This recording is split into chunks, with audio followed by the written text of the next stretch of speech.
आदरणीय देवेंद्रजी फडणवीस साहेब यांना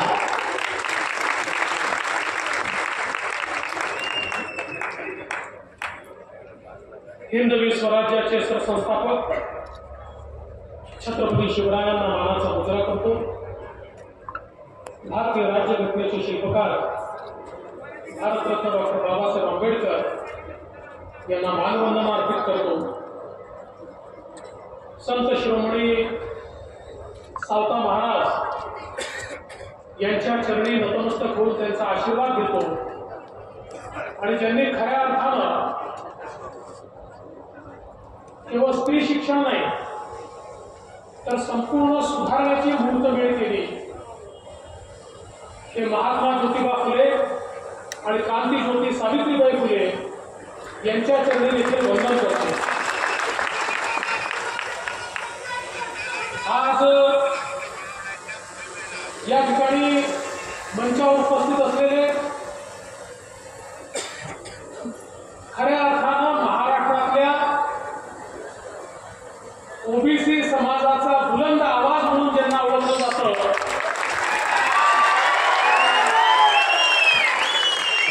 ते छगनरावजी भुजबळ साहेब।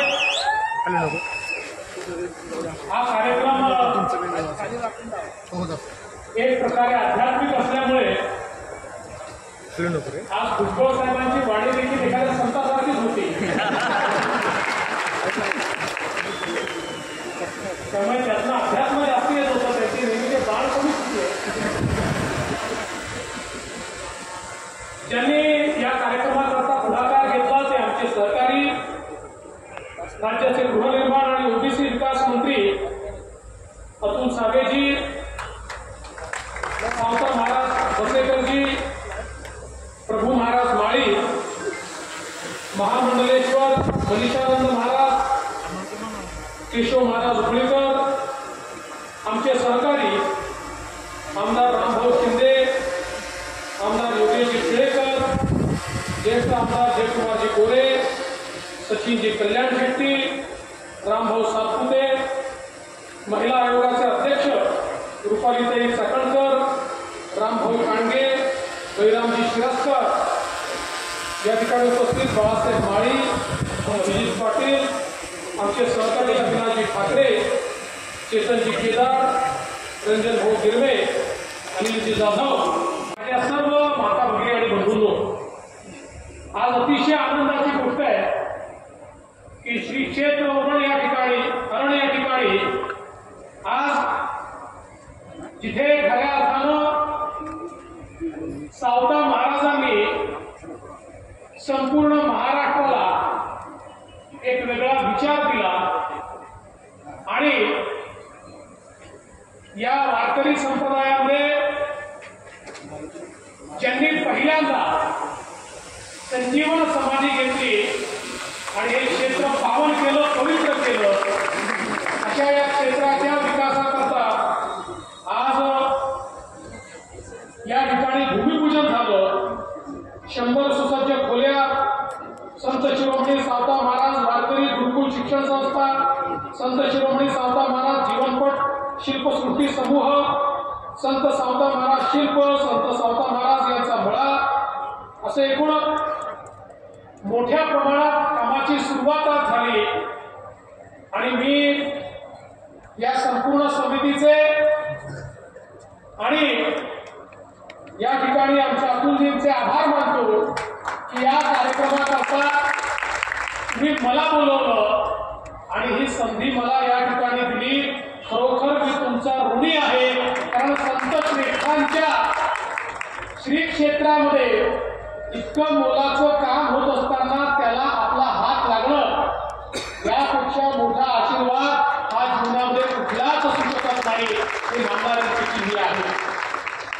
आपल्या सगळ्यांना माहिती आहे की या ठिकाणी सावता महाराजांनी खऱ्या अर्थानं कर्मयोग आपल्याला सांगितलं।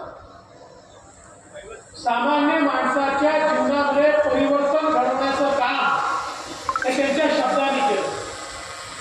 त्यांच्या घरी एक परंपरा होती, आजोबा असतील, वडील असतील, ते स्वतः असतील, या परंपरेने साधारणपणे समाजातल्या विविध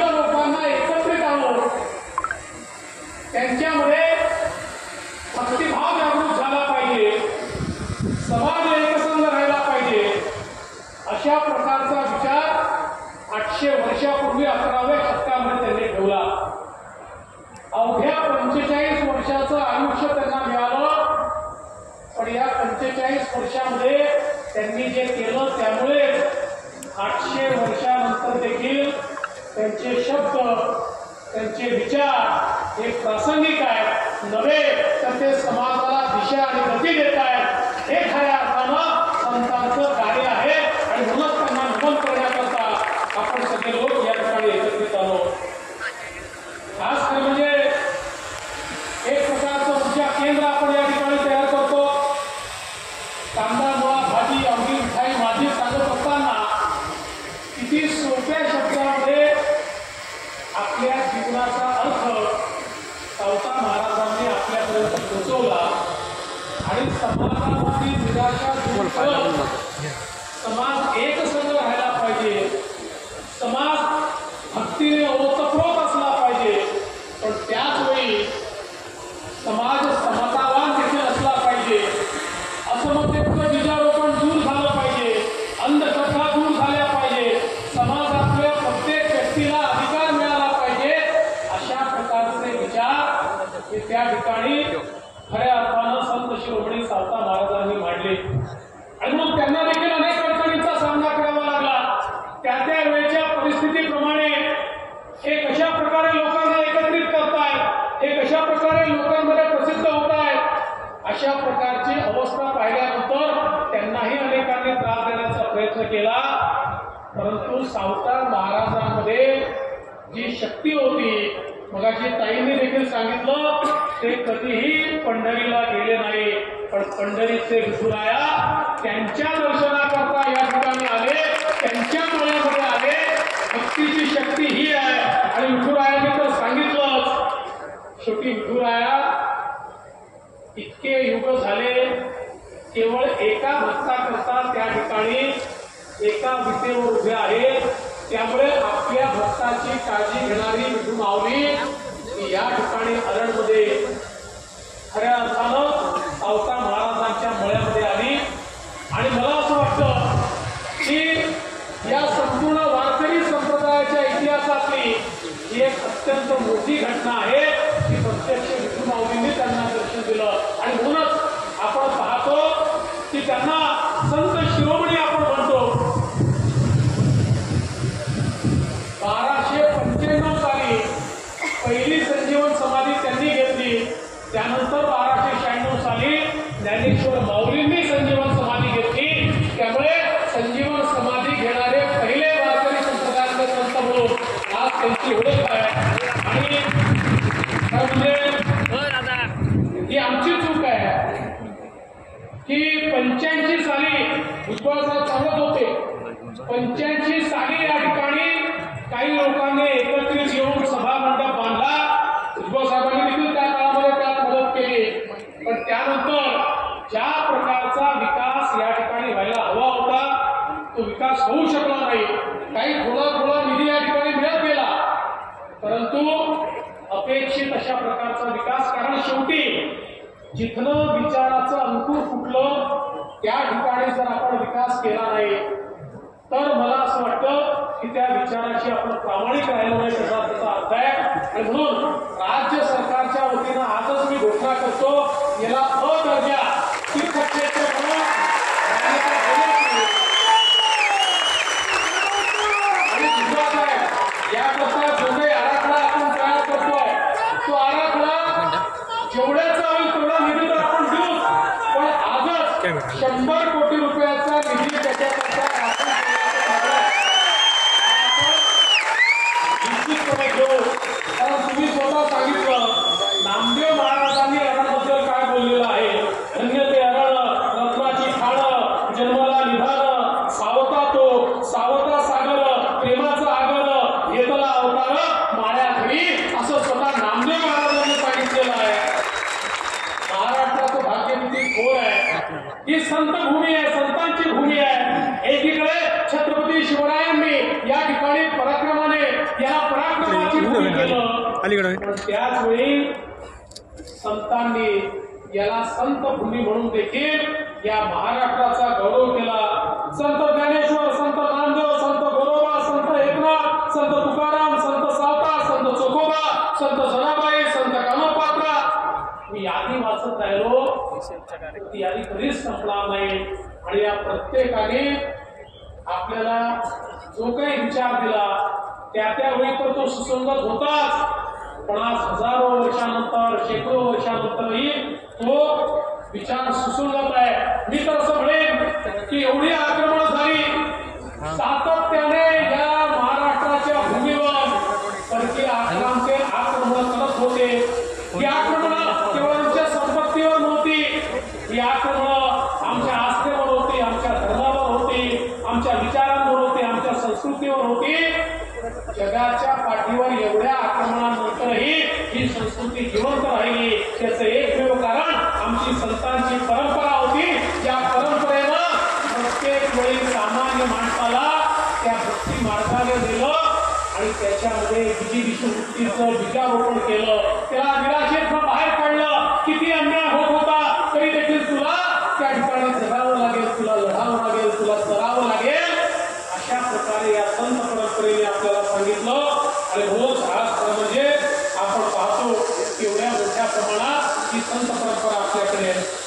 वारकरी संप्रदायाच्या इतिहासात संत ज्ञानदेवांच्या आग्रहाने संत नामदेवांसोबत पहिली तीर्थयात्रा घडली. आणि त्या तीर्थयात्रेच्या उद्यापनाच्या वेळी खऱ्या अर्थानं नरहरी सोनार, विसोबा खेचर, पारसा भागवत, संत चोखामळा, अल्हड, बांका या सर्व संतांच्या सोबत संत सावता माळी देखील सावता महाराज देखील उपस्थित होते. अशी नोंद नामदेवांनी आपल्या अभंगात करून ठेवलेली आहे.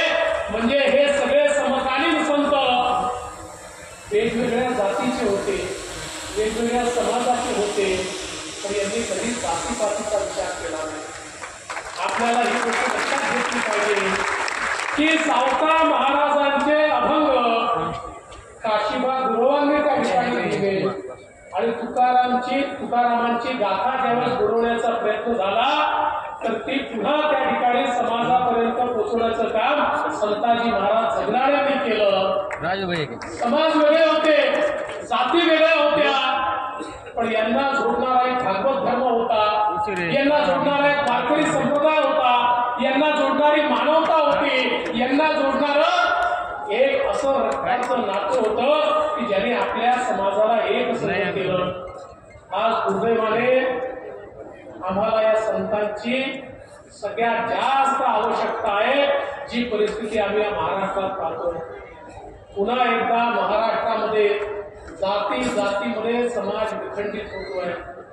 ज्या प्रकारे समाजामध्ये आपल्याला भेद तयार होताना दिसतोय, कधी कधी प्रश्न पडतो एवढी मोठी संतांची मांदियाळी असलेला हाच तो महाराष्ट्र आहे का? मला असं वाटतं की आज कुठल्याही क्षेत्रातले लोक असतील आणि विशेषतः राजकीय क्षेत्रातले लोक असतील, ते कुठल्याही पक्षाचे असतील, जर मोठे मोठे नेते केवळ मूठ घेऊन बसले आणि मतांच्या राजकारणाकरता समाजातली दुही ही जर त्यांनी मान्य ठेवली तर मला असं वाटतं की आपल्याला वर्तमान तर असेल पण आपल्याला भविष्य नसेल. आणि म्हणून मला असं वाटतं पुन्हा एकदा ही वेळ आलेली आहे की एकसंघ समाज ठीक आहे, प्रत्येक समाजाचे प्रश्न आहेत ते महत्वाचे देखील आहेत, ते सोडवले देखील गेले पाहिजे. परंतु हे करत असताना समाजाच्या समोर उभा आहे, कुठेतरी दरी पडली आहे, कुठेतरी विभंगलेला अशा प्रकारचा समाज आहे. मला असं वाटतं सावता महाराजांना देखील हे मान्य नव्हतं आणि कुठल्याच संताला हे मान्य नव्हतं. आज खरं म्हणजे आम्ही तर संतांची आमची नाळ जुळली असं सांगत असू, आम्ही वारकरी संप्रदायाचा इतिहास या ठिकाणी सांगत असू, पंढरीला ज्यावेळी भागवतांचा मेळा भरतो आणि पंढरीला पांडुरंगाचं दर्शन घेतो, त्या पांडुरंगाची महिमा आम्ही जर सांगत असू तर पहिल्यांदा आपल्याला संपूर्ण समाज एकसंघ केला पाहिजे आणि आम्ही सगळे एकमेकाच्या पाठीशी उभे आहोत, एकमेकाच्या सुखदुःखात उभे आहोत, गावगाड्याला एकमेकाच्या सोबत उभे आहोत. अशा प्रकारची अवस्था ही जर आपण उभी केली तर खऱ्या अर्थानं संतांची नातं सांगण्याची त्या ठिकाणी आपल्याला खऱ्या अर्थानं एक सोय होईल, अन्यथा संतांची नातं आपल्याला सांगता येणार नाही. आणि म्हणून आज या निमित्ताने खरं म्हणजे सावता महाराजांचे 37 अभंग फक्त आपल्याला सापडले. पण या 37 अभंगातून ज्या प्रकारचे विचार त्यांनी मांडले बघा, 1200 वर्षापूर्वीची मराठी आणि आजची मराठी काही अंतर आपल्याला दिसत. आपण म्हणतो मराठी अभिजात भाषा आहे, त्या अभिजात भाषेकरता आपण अनेक ठिकाणी पुरावे देतो. दुसरा पुरावा काय पाहिजे? या ठिकाणी सावता महाराजांचे अभंग जर आपण समोर ठेवले तर मराठी किती अभिजात आहे हे आपल्याला त्या ठिकाणी सांगता येईल. अशा प्रकारचे त्यांचे अभंग आहे. त्याच्यामधलं प्रासंगिकता, त्याच्यामधलं पर्यावरण, त्याच्यामधली शेती, त्याच्यामधला सामान्य माणसाचा उद्रेक, त्याच्यामधली भक्ती, ही प्रत्येक गोष्ट. आणि म्हणूनच आज हजारो लोकांनी या अभंगावर PhD केली, कारण आजही ते अभंग तेवढेच प्रासंगिक आहेत. आणि म्हणून मला असं वाटतं आज ही जी काही परंपरा त्यांनी दिली आहे, या परंपरेला पुढे नेण्याचं काम आपल्याला करायचं आहे. ही खरोखर आनंदाची गोष्ट आहे. आम्ही सगळ्यांनी प्रयत्न केला आणि भिडेवाला आपल्याला त्या ठिकाणी मिळाला. सर्वोच्च न्यायालयात देखील आपण आता केस जिंकलो. त्याचं भूमिपूजन होणार आहे आणि निश्चितपणे आपण हा प्रयत्न करू भुजबळ साहेब की भूमिपूजन माननीय मोदी साहेबांच्या हाताने झालं पाहिजे. कारण या ठिकाणी खऱ्या अर्थानं महात्मा ज्योतिबा फुले आणि क्रांती ज्योती सावित्रीबाई फुले यांनी जो समाज रसातळाला चालला होता, जो समाज विषमतेनं त्या ठिकाणी ग्रसित होता आणि या समाजाने आमच्या स्त्रियांना देखील शिकण्याचा अधिकार नाकारलेला होता, त्याच्या विरुद्ध बंड पुकारलं, त्याच्या विरुद्ध क्रांती केली. ही क्रांती जर झाली नसती तर आज सावित्रीच्या लेकी या महाराष्ट्रात आणि देशामध्ये इतकी प्रगती करताना आपल्याला कधीच दिसल्या नसत्या. आज आपण या योजना आणतोय, रुपवतोय, लाडकी बहीण सारखी योजना आणतोय, कारण सावित्रीच्या लेकी या आज खऱ्या अर्थानं इतक्या जागृत झाल्या की त्यांचा विचार जर तुम्ही केला नाही तर त्या तुम्हालाही आता बसू देणार नाही, अशा प्रकारची अवस्था आलेली आहे. आणि म्हणून मला आनंद आहे की आपल्या सरकारनं या ठिकाणी लाडकी बहीण सारखी योजना आणली. मला सांगताना आनंद वाटतो. आपले विरोधक आज कोर्टात गेले होते, हायकोर्टात, लाडकी बहीण योजना बंद करा म्हणून. हायकोर्टाने सांगितलं एंटरटेन करण्याची आवश्यकता नाही. त्यांनी त्यांची पिटिशन एंटरटेन केलेली नाही. त्यामुळे आता आमच्या लाडक्या बहिणींच्या खात्यामध्ये पैसे जाण्यापासून कोणी थांबवू शकत नाही. पण किती वेगळी लोक आहेत, तिकडे कोर्टात जातात आणि तिकडे लाडकी बहिणीतून स्वतःचा फोटो घालतात. लाडक्या बहिणींना माझं एवढंच सांगणं आहे, हे जे सावत्र भाऊ आहेत ना यांच्यापासून सावध राहा, थोडं सावध राहा.